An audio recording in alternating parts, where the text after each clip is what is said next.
Hey there, everybody. I'm so excited to be able to sit down with you and talk about the state of the scientific enterprise and the amazing advances that we're seeing flying at us fast and furious every day, and the challenges and the obstacles that stand in the way of turning the potential of those scientific advances into something real.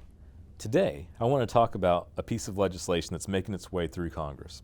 It is a piece of legislation that provides a once-in-a-generation opportunity for the scientific enterprise to evolve, to remain relevant, to remain competitive worldwide, and to ensure the support of Congress.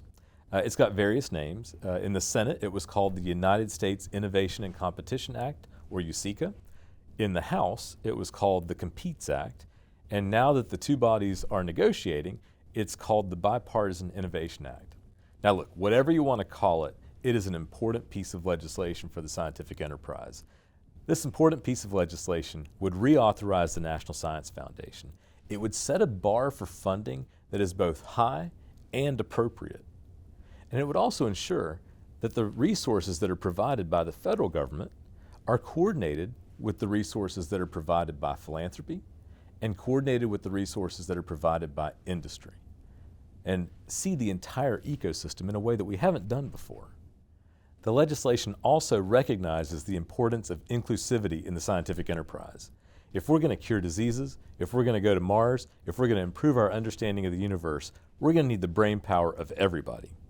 Now look, the legislation's not perfect, but it's very good. And when you're trying to write legislation and trying to get it through Congress, it is important not to let the perfect be the enemy of the good. That's why we here at AAAS are committed to working with Congress and their staffs and other members of the scientific community to address any potential concerns and get this legislation over the finish line. It's so important that we do this. In future sit-downs, we'll talk about additional examples of amazing advances made by the scientific enterprise, and we'll talk about the potential for those advances, and we'll talk about the obstacles that stand in the way of turning that potential into reality. I hope you'll join me.